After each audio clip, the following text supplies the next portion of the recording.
This podcast is brought to you by lineupmedia.fm.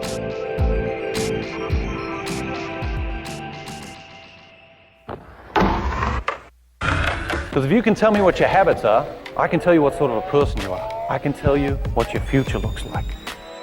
But like I always say, life is 10% what happens to you, it's 90% what you do about it. The people who are most effective in the workplace believe that their future is going to be bigger than their past. When people don't believe that their future is going to be bigger than their past, they begin to disengage. You're listening to The Circuit of Success, a podcast dedicated to helping you achieve success in every facet of life. Only on the lineupmedia.fm podcast network. Now, your host, Brett Gilliland.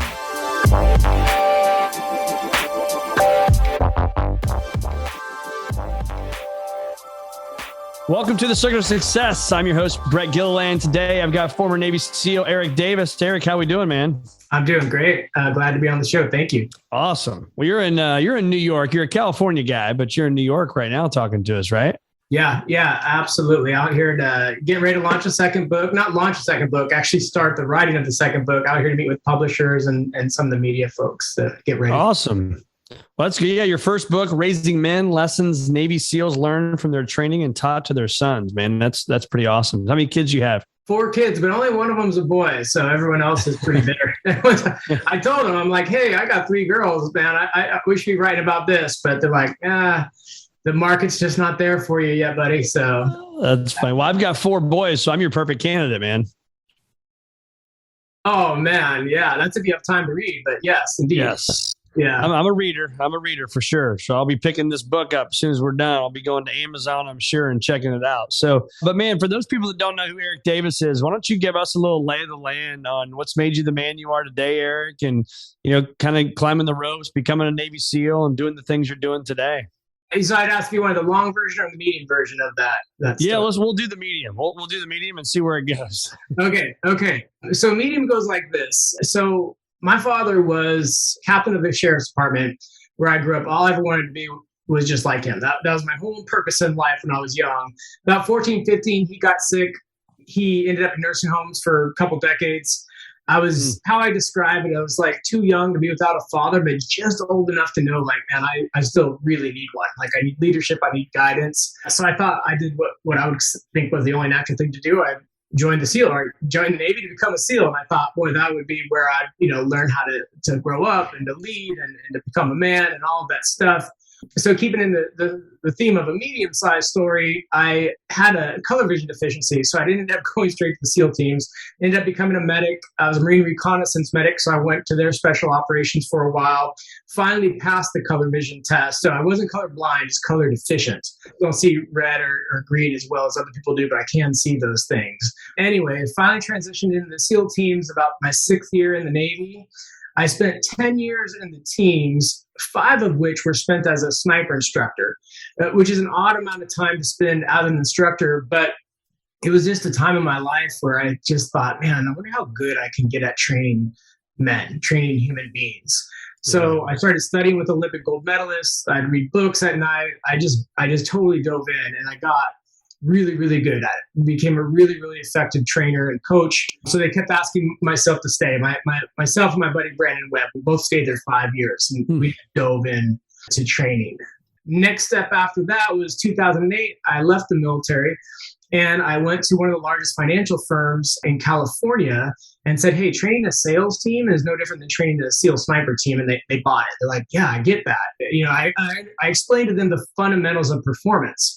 Right. So fundamentally speaking, training, and when I say training, I mean transferring capacity and skill to another human being, which is very different than most training, which is demonstrating a skill or capacity so another human being want it, right? Very different. So fundamentally it was the same and it worked. So eventually we were able to produce large returns on that, make a huge impact. And then maybe now, gosh, it's got to be 4 or 5 years ago, could be even more. I jumped out of the corporate world, still did some consulting, wrote the book, Raising Men, Lessons We Learned in SEAL Training, and became an author. And then to catch us all the way up to date, 2 years ago now, I left all consulting and put everything I've ever been taught about masculinity, manhood, or performance, and it applies to women as well, right? Because it's all fundamental when I typically speak to men. Put everything I've ever learned about it online on a membership site. And now I spend my mornings studying and writing about performance, and then afternoons during the week where I'm delivering to my members and teaching them how to progress through life in a very effective and efficient manner. That's the method. That's awesome. That's at ericdavis215.com, right? That's your website. And I've checked that out. So you can go there and you've got almost like what I would call a class, right? That you can watch and follow for a little bit. Yeah. There's a webinar. It's free. It lists times. Basically, what it's doing is I'm demonstrating three particular strategies that are the most impactful for anybody looking to make that pivot in life. So how I describe what I do is I help people pivot life from a source of distraction and diffusion into one of purpose, passion, and power. And every one of those words has meaning to it, but it's a very pragmatic, meticulous approach to another way you can describe it is to define manhood or womanhood for yourself, like define who you are, and then start designing strategies to serve that. So let's go a little deeper with that. Can we dig a little deeper on that? So walk me through that exercise, man. What does that look like? How are you serving people with that? How are you helping? Yeah. So there's a couple different versions or levels of play here that we operate in. So first, like on that webinar and then the subsequent course after that, the primary focus is to what I'd call having someone become an expert at becoming an expert. And there's many things we teach, but at the core, there's this formula and some strategies and structures that go along with it, which goes identify, assess, prioritize, and execute. And what's unique about this formula, and this would be the same performance formula that I could, like I said, take from a sniper team to a sales team, right? We're going to identify the parts of the thing. Now, as I teach it, I teach people how to identify all of the parts of life. So I go real big on the webinar and in my teaching because here's the thing. So when I was training snipers and they were failing at something, there's something in particular they couldn't get through, they couldn't pass. What people do, they lock on the thing. I need to lose weight. I need to make more money. I need to stop working 8 hours a day and bring it down to 5 so I have time to care for my relationships and my family. Whatever that thing is, and then people lock onto the thing. But typically, a performance break or the inability to perform is usually a sequence of a few other things that are all adding up to stopping you from being able to do this one thing. Does that make sense how I'm saying that? So, yep. Yeah, so real performance, and I know I get almost moral, like I make this sound like a moral thing when I dig into performance, right? So many people get burned with training programs and personal development and things like that. So I really like to educate people. But if you're really looking at performance, there's just no way to elevate performance in one area of life without touching all the other areas of life. So when we identify all that impacts somebody's ability to live a good life. And then the formula goes from there. Then you make assessments of its current and future trajectory. And then we something very particular, very special, I'd say, in the formula is we prioritize by power. And what that means, a great example is typically if I'm talking to a family man, he's going to say, oh, my kids are my number one, my priority, my family's my number one priority. And that does not work. There is no situation. Well, hold on, there's a situation. It's not anytime one thing becomes the priority, it's going to break your ability to thrive in all other things, right? So there are times where, well, maybe dad putting his head down and starting to figure out ways to earn more money and cutting the time he works in half. Maybe that's a little bit more of a priority than making every soccer game. Right. So there's always a time and situation where priorities change. So when we prioritize by power, I teach people to stop getting life done in a way that sacrifices their purpose and passion, and then start doing it in a way that actually reveals that purpose and exposes that passion and does it in a way that produces more deployable levels of time, money, energy, and creativity than they had when they went into it. So prioritizing by power is what allows people to continuously grow. You see it on podcasts, actually intros. Sometimes the rap sheet on somebody is so big, you're like, how could anyone have ever done that and still cared for their family and still in good shape and this, that, and the other? And the big change is right there. You need to get things done in a way that produces power, not depletes it. Does that make sense? Yeah, it does. It makes me think about this thing I've always said is, somebody told me this when I was real young, is two things. One is show me your checkbook and I'll show you what you value. Right. Back when especially when we used to write checks, you'd write them in the register, right? What you value. And then the second thing is now, even more recently, talking a lot about this is show me your calendar and I can show you what your priorities are. Right. Yes. If you don't put it in your calendar, for me, then it's not a priority. Yes, absolutely. And again, the word priority, we got to watch. But if we're prioritizing by power, because another way we can say it too is if we say, show us your checkbook, show us your calendar, right? You can also look at it this way, like, well, now I know where you're investing your time and your currency, because your balance of your bank account is not money, that's currency, right? Money is the capacity to care for concerns, very different than just digits, right? Now, if you're saying, show me where you're investing those, and then show me the return you're getting on those investments, like that would be in the context of prioritizing by power.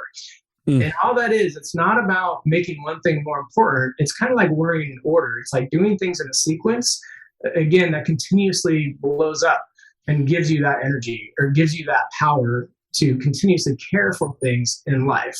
And then it goes on to execute and evolve. And that's where the calendars show up. But, I'll show them how to produce standard operating practices like we did in SEAL teams, show them how to get those, they flow onto your calendar, and then you're right. Your calendar then becomes a reflection of this identify, says, prioritize, and execute drill. And it comes a reflection of that. And everything on your calendar is life or death. Because people do the work inside of that formula, by the time it gets to the calendar, because we can get things on people's calendar, as you know, and then they don't do it. But that's because they didn't prioritize by power at a time and they had something else in the way. Yeah. And when you say prioritize by power, I also think it makes me think of what I talk about all the time is clarity. Clarity on your goals, your dreams, your aspirations, where you're going, why you're going there, having lots of meaning behind why you're going there versus just saying, oh, that's a goal. Just because it's a goal, then there's no teeth in it. You're probably not going to hit that goal if there's not a lot of depth and meaning to it. Would you agree with that? Yeah, that's why I don't use the word goals. I would use the word promises or commitments, and commitments is to be cause in something. And again, if somebody identified all that impacts their ability to live a good life, like it's funny, everybody wants to live a good life, everybody wants to be happy, but how many people do you know that are walking around with the 67 concerns that have to do with life, the finances, career, and business to create that good life?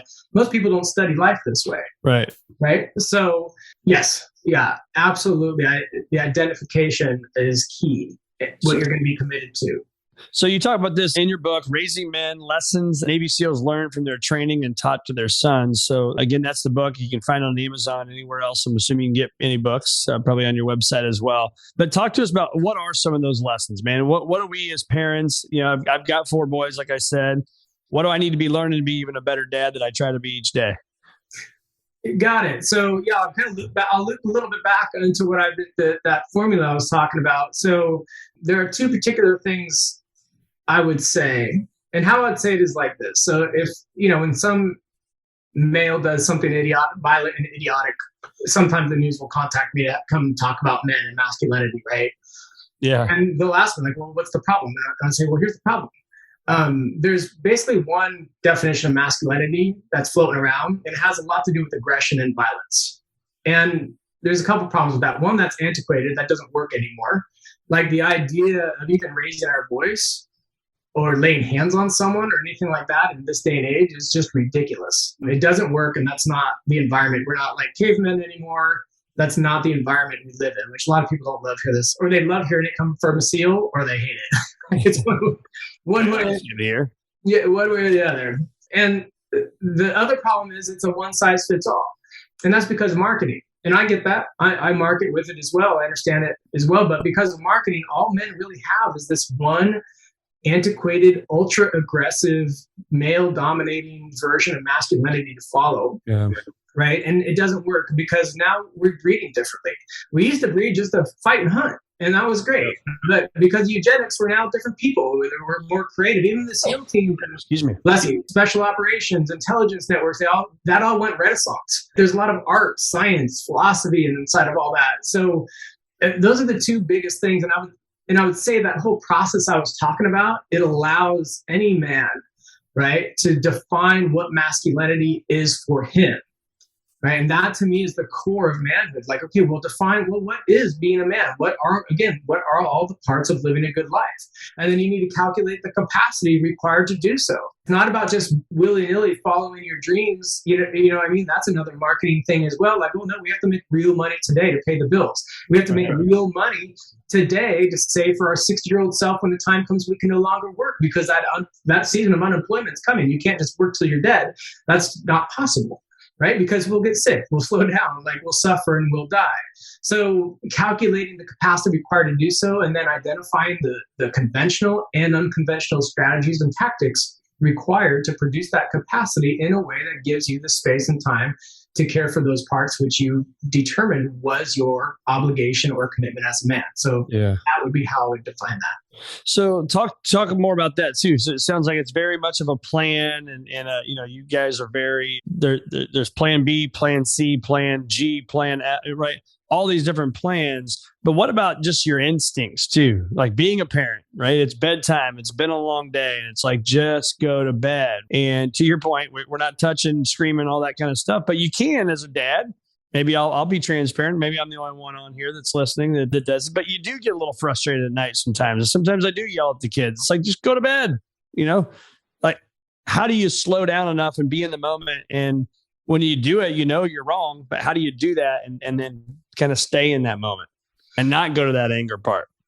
Yeah. Well, first, it's not necessarily being wrong. There's effective or ineffective.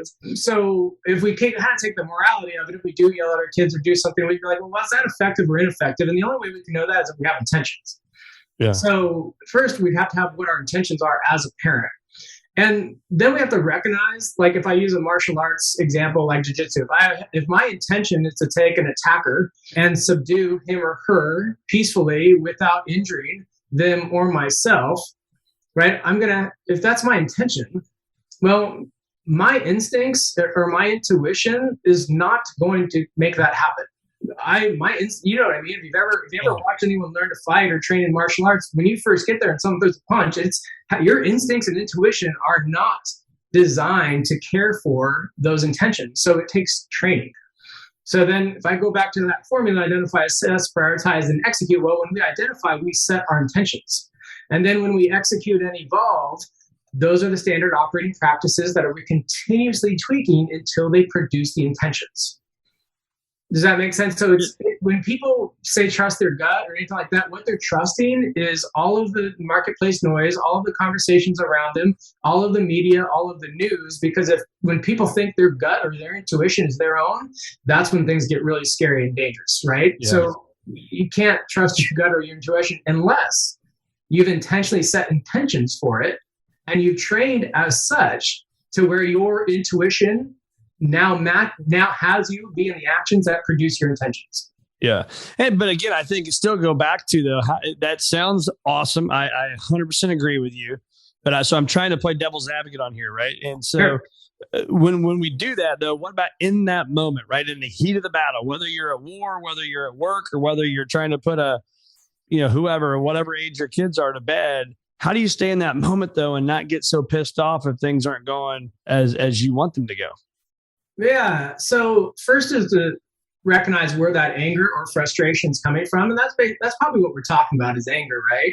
Yeah. And what's happening is we're experiencing trauma, right? Post-traumatic stress disorder, how this works is you have trauma, right? But you have trauma with pain, right? Okay, I have pain. Something's hurting me right now, and you don't have a way to do anything about it. That's why SEALs don't typically suffer from PTSD too much, because we think we can do anything, which is sometimes arrogant, right? So first is to recognize that. And so what's happening is something painful is happening, right? And you can't control it. So that's what men do is they raise their voice, they get angry. Everybody gets angry, but that's when they use aggression to just stomp something, which could be very damaging to our kids. Having the thought, it doesn't take, you don't know those moments where you just scared them or something happened. So recognizing where that anger comes from. And then, but here's the thing, how do we get rid of the pain? How do we get rid of the trauma from not being able to do anything about it? Well, that's a debrief process. So when I say execute and evolve. It's a what process? A debrief process. A debrief process. Yeah. And SEALs are notoriously vicious. So when I'm working with executives or training people, obviously because they're paying me, they grant me the authority to speak into their performance, right? So I'm going to say exactly what I'm seeing. But in that situation, what happens if you have a mechanism like, okay, I got a plan for tonight. Think about this. So we're fathers. We're supposed to bring up confident, courageous sons and daughters. And we're getting short-tempered with them at night and teaching them, especially our daughters, right? Teaching our daughters that if a man raises his voice, they must subdue, like be subdued and do what they're told. Same thing with our sons. This can break some confidence like nobody's business. So think about that as a father. We have a plan for just about everything we do, but like, why don't we have a little plan for bedtime routine? Like, this is what we would do in this formula. You stick it in your calendar. Like, okay, well, here's what I'm going to do. And you're like, and guess what? It's probably not going to work the first time. So let me go try it out. And then tomorrow I'm going to stop, start, modify, manage, or maintain. So tomorrow I'm going to make some sort of a change. And the beauty of this process is I've used this same process to train legends like Chris Kyle, Marcus Luttrell. Like the beauty of this process, it'll elevate performance as high as you as a human being can take it. And that gets rid of a lot of the pain and anger. We're like, okay, didn't work tonight. I'll see you again tomorrow, you little son of a gun. You know what I mean? Like, right. Man, but you're right. You're spot on that, though, dude. It's like that hit home right there. Is just like, I mean, I've got plans for everything. Look at my calendar when you do this, when you do that. But to your point, how many of us have an actual plan and a routine for bedtime? And we get the routine. We kind of know. We've got it down. We've done this a long time now. But that's an aha moment, I think, right there is what is the plan that we have for bedtime for all those parents out there? Yeah, absolutely. Good. And I would take the word routine out and call it a habit if it's just something you're doing. And if it's something you designed with intention, then it can become a practice or a tactic. Same word, right? So, too many people, their routines are really just habits that they fell into. And it's all about language, right? Now, what if you had a strategy or a set of tactics at bedtime and they were written down, like, and you cared enough about your kids just to write them down? Like, no, you're right. Come on, man. But I get it. That's why I love what I do. Most people just never think about life that way, and they want to live a good, happy life. And they take the cultural definition of success, which really is just pinned to money. But that's one tiny piece of it. Same idea. Figure this stuff out. Well, and it's funny when you're saying that, it makes me think our practice, our habits, when I do, especially my 7-year-old, we meditate a lot at night before bed. I read a lot with the younger two, especially. The older two are getting, they're getting older. They're doing their homework. They're doing whatever they got to do. But I do find that those routines, not to use that word again, but those practices are way better when I am following a plan. We're going to meditate for 5 minutes. We're going to do this for 10. We're going to read a couple pages of a book. And then say our prayers and go to bed, right? Pretty darn good plan. But it's the time when you try to shortcut that process and hurry it up because you're tired, i.e. me or the other parent, right? In anybody else's situation. When we shortcut that process, I think that's when it goes south for us. Yeah, absolutely. And as I mentioned earlier, when I was talking about, working with the sniper who has a failure point, right? And I'm like, hey, it's usually not there that the problem is. So think about this. What percentage of the population, how many moms and dads are just bringing their tired, sorry butt to the playing field every night with their kids? Yep. So a lot of people abandon the plan is because they're not taking care of themselves. People are working way too many hours. It is insane. And they're not sleeping. People don't sleep. People don't hydrate. They don't diet. So there is no plan that's going to outpace this sorry, tired parent. Like, so that might be part of the plan too. Like, well, what do I need to do to show up so that I can hold strategy so I don't show my children like, hey, we'll just abandon strategy if we don't feel like it. Yeah, that's a great point, man. Gosh, that's a great lesson. So I think I saw, are you wearing a Whoop bracelet? Did I see that? Yes, I am. Oh, nice. I got one on as well. So what have you learned through that? I mean, people are probably tired of hearing me talk about Whoop on here, but what have you learned from your Whoop bracelet that maybe has helped change your patterns or your life? Yeah. So there are, on that webinar, when I'm teaching that formula, the example I always use is performance health, right? Because again, most people are not, especially men, they're like bringing half themselves to the playing field. They just come so saggy and limp, right? I've never been into fitness bands necessarily, but my VP of marketing and sales got one and told me about it. And I was like, oh, she was like, you got to do this. I'm like, all right, let me check this thing out. Here's the 2 things I love. So let me start with sleep. So obviously SEALs can stay up right? And that's another antiquated man or professionalism. I'll sleep when I die. Everyone like celebrates this idea that they can go without sleep. It's like, that's like slave labor. I mean, that's like what a donkey, I don't like where that came from, right?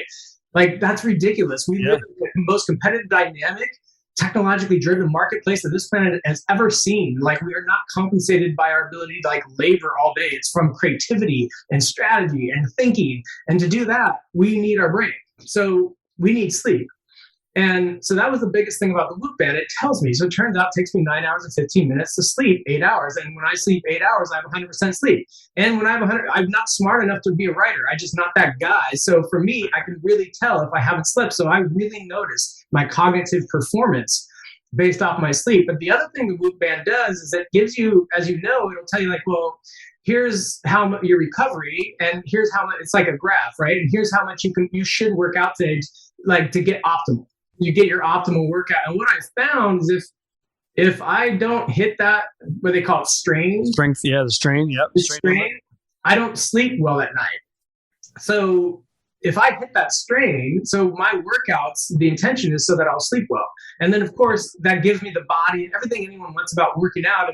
If you do it to sleep well, that works out really well. So if you think about, again, going back to masculinity and what, we're different breeds. Well, I would have been labeled ADD when I was a kid because I had so much energy. But it's so weird. That's only when adults are running the show are they going to try to cap your energy and stick it in a box all day, right? But it just turns out I was bred differently. There ain't nothing wrong, by the way, everybody. There's nothing wrong with having a lot more energy than most people, because when you get into your 40s, everybody around you is going to be buying everything they can to try to get this energy back. Yeah. Right. So for me, I got to burn up that energy. Otherwise, I'm trying to go to bed with my tank's full. So I love those two things about Whoop. And it does all kinds of other stuff too. Yeah, there's tons of stuff, but you're right, man. That was one of the biggest things I learned is just because, let's say somebody goes to bed at 10 and gets up at 6, they wake up the next morning like, oh, I had 8 hours of sleep. Nah, not true. I mean, the amount of disturbances we have throughout a night for our sleep. And so for those of you that, just a book idea, Sleep Smarter by Sean Stevenson.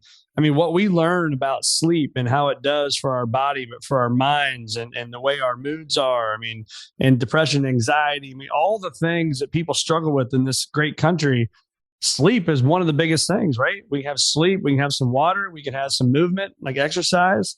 I mean, those are the things, it's just the basic stuff. And then that's what I learned more and more wearing this thing is the more I do the things that we already know that we need to do. But when it's trackable, it's data, it's data driven, right? It just shows me right every single morning how I can do that. I think it's absolutely phenomenal. So how do you recommend people to be in the moment more, right? So there's so many things, whether it's our phones, something you want to watch on TV, there's unlimited television through Netflix and Amazon and Apple TV, all these things. How do we stay in the moment and enjoy that moment more? So I'll sound like a little bit of a broken record here. It's by design.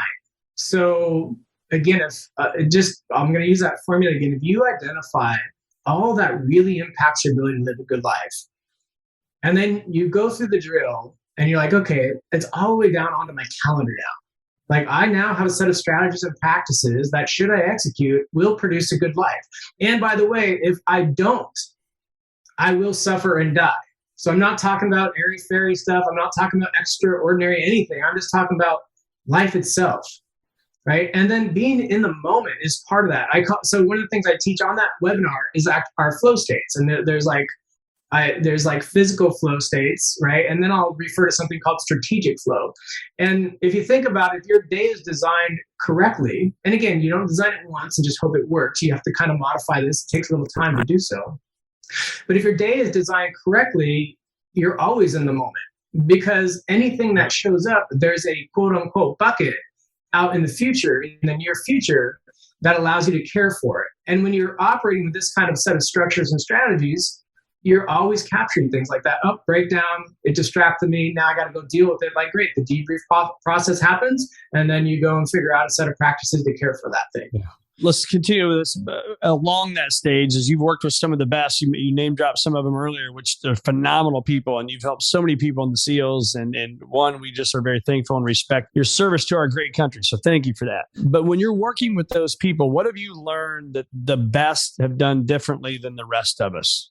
They do the work. So there's like 3 size groups that I work with right now. There's like a large group, a small, medium group, and then a very small group of executives, so that I've got one-on-one time with people and I stay relevant inside of coaching and training.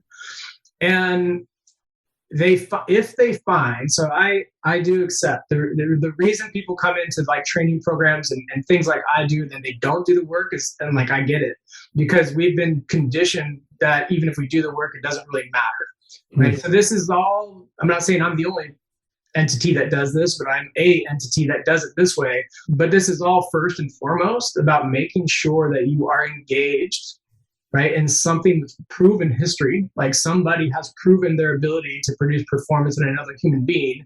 And the reason I'm starting with that is because you got to be able to trust the process you're in, right? So when you say, how do these people do it? It's like, well, eventually they trust their instructor, right? So that's key. You have to have a trusted instructor, a trusted coach. And then you just meticulously, peacefully, and powerfully make progress every single day. And that's all they do. Like my assignments have little check boxes for them.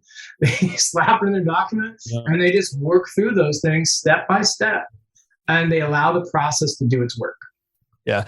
One of the things I read years ago, my favorite thing, the common denominator of success, if you just type that into Google, it's phenomenal. But it talks about successful people do the things that unsuccessful people aren't willing to do. Right. And it doesn't say that they want to do it. It's just the fact that they do it. Right. There's plenty of things that you've done in your life, I'm assuming, Eric, that you didn't want to do them.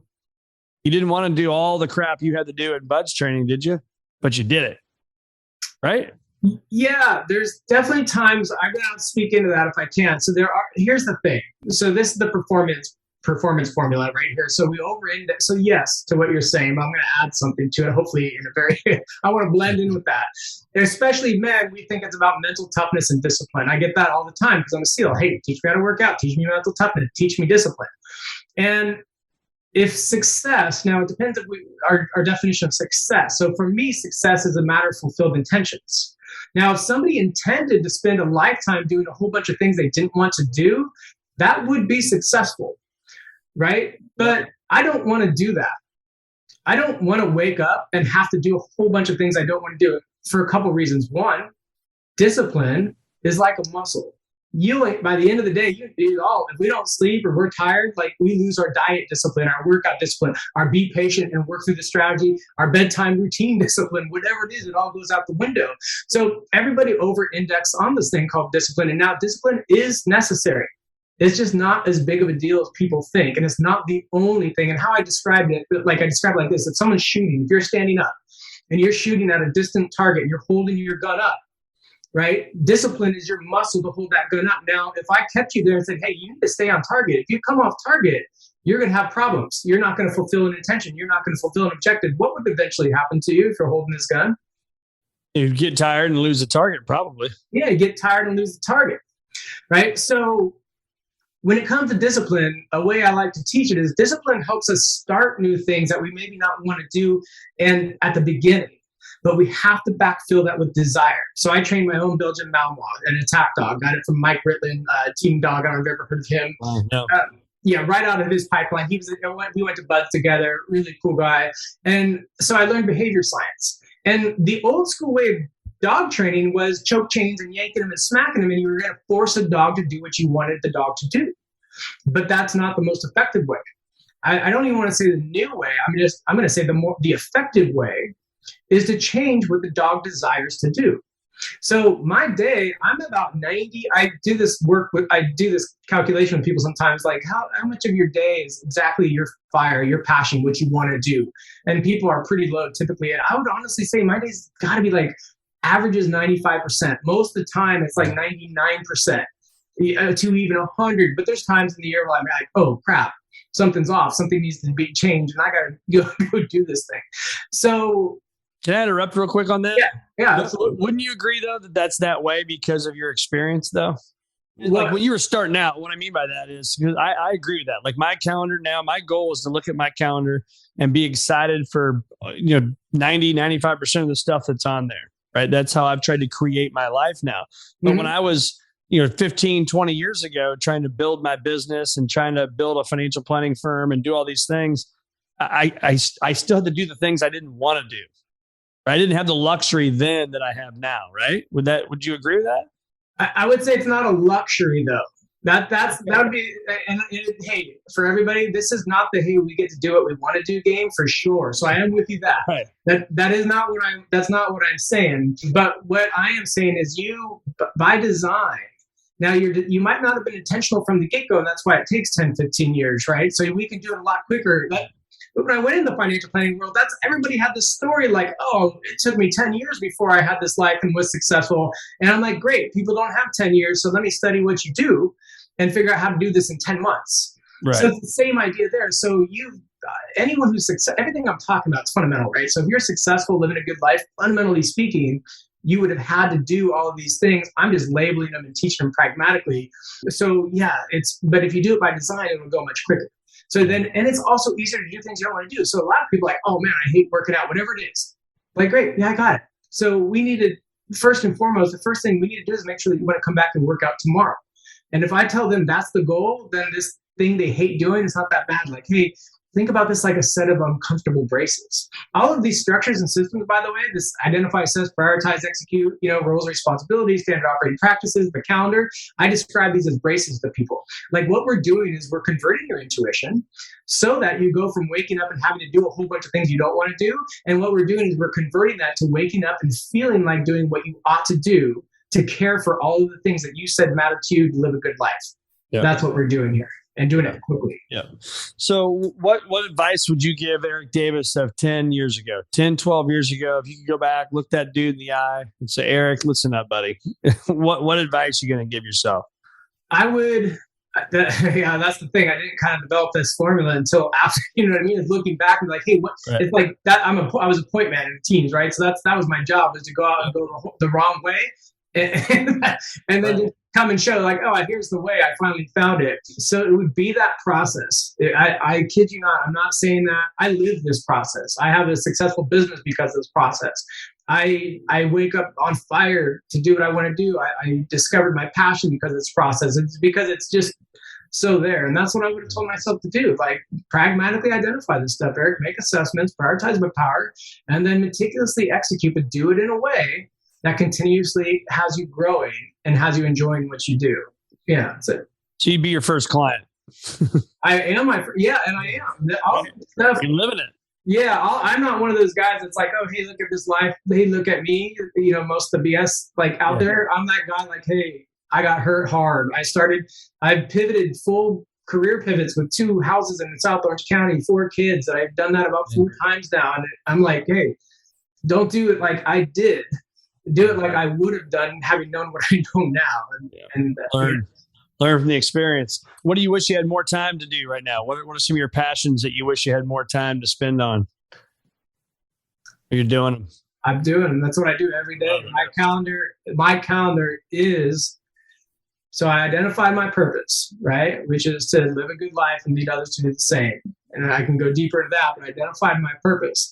And then my calendar represents. How long did it take you to find your purpose? I got to think about that. Like my ultimate purpose, that would have taken, let's see, I got out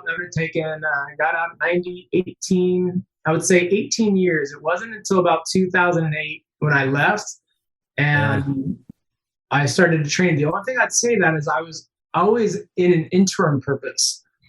And that's something people don't always quite get. So you could be fully in your purpose and your passion. Well, hold on. So I was in my purpose and my passion when I was a SEAL. But then what happens? You get 30 years old, you do the math, like that's not enough money, this won't work, right? And then you move over to another purpose, or your purpose elevates. So then you have to find, the idea of purpose is like, okay, what's a good life and how do I make this thing happen? And then what we do is we tap into our passions, right? Because it's a competitive world we live in, and we tap into our passions and use our passion to fulfill our purpose. Yeah. So I would say, actually, I found my purpose at 16, and then I've elevated it 4 or 5 times since. Yeah. And I think to have the point, what you said is, I think you said to live a great life and to help others, or to lead others to do the same thing, right? And so mine is to help people achieve a future greater than their past.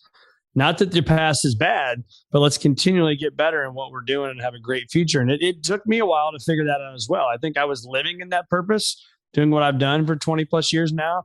But I think to be able to articulate it in a way of helping you achieve a future greater than your past I think that does come with some time. And it sounds like for you that you knew it, but now to be able to articulate that and state that is a really big deal for you. Yeah, yes, absolutely. And you said it well. It evolves. So like it's going to evolve, and that's okay. Like, great, because who knows what's next? I mean, I'll be being a writer and author and running this thing is everything to me. But maybe in 10 years, I'll just be speaking. I don't, something could evolve. Yeah. So we'll send people to ericdavis215.com. That'll be down in the show notes. If you're listening to this on Apple or anywhere else you get your podcast, check it out. That website, go through the webinar and find some great stuff here with Eric Davis. But then, Eric, last couple questions is, I steal your cell phone from you, man. Is there anything on there besides like your email and calendar, because you need those things for work probably, anything you'd be like really like anxious that you don't want me to delete? Any apps, anything that you're using to help your life? Oh, are you talking about apps and specifically? Yeah, like on your phone. Is there anything that you're like, oh crap, Brett, please don't delete that one, man. I need it. Interesting. So my first response is the only thing I would care if got deleted. Oh, did I lose you? Did we freeze up? No, I'm here. Okay. Oh, I was doing the freeze frame. Oh, that was good. Well done. So my first response is any text messages from my kids. If you're just saying, what don't I lose? I don't always reply to text messages, even to my own kids. But I do usually a couple times a week stop and look to see if I missed them. And I just wouldn't want them to think I went dark. I want them to think I ghosted them. Right. But as far as an app goes, I don't use my map app, obviously. But I mean, as far as any other app goes, nothing. Okay. I don't use my phone much and here's why. Because if I'm in the moment, to deal with, that's called plan, coordinate, cooperate. Typically, I'm communicating with other human beings. So if I'm in the moment, I'm probably going to do that on a laptop with a couple screens next to me so I can do it effectively and efficiently and follow my standard operating practices to make sure they fulfill my intentions. So I use my phone for very little. I am trying to get better at working with, on my social media because my customers and my clients are on there as well. So I'm trying to kind of redo the intentions of that so that I'm serving more and more on that. But that's it. Yeah. Good. And then if I gave you $10 million and I said, you got to invest this in the future, invest this in something, where are you going to take $10 million and what are you going to do with it? I would immediately find a foundation of some sorts that is going to be able to be responsible and effective with it and impact human beings. I wouldn't want to be given any currency because then I'd lose the opportunity to learn all the things I need to learn to teach others. So it's crazy, and I'm scared to death I'm going to win the lottery because I always say if I win the lottery, I'd give that money away because it's just like you can't inherit like money. Again, money is the capacity to care for concerns, right?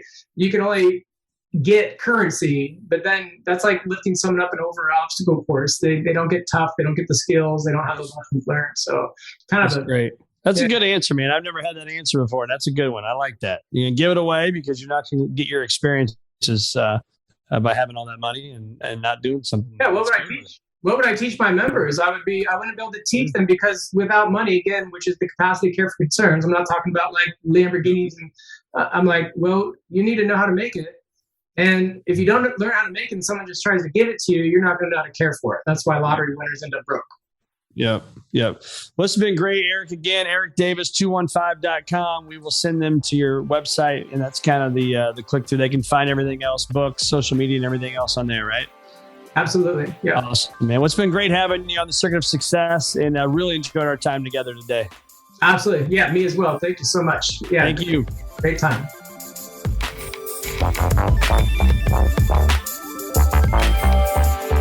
Tune in next week for another episode of The Circuit of Success with Brett Gilliland on the lineupmedia.fm podcast network.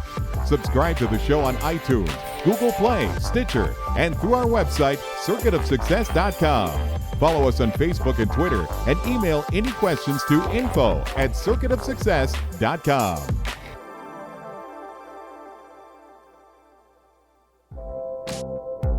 This podcast was a presentation of lineupmedia.fm.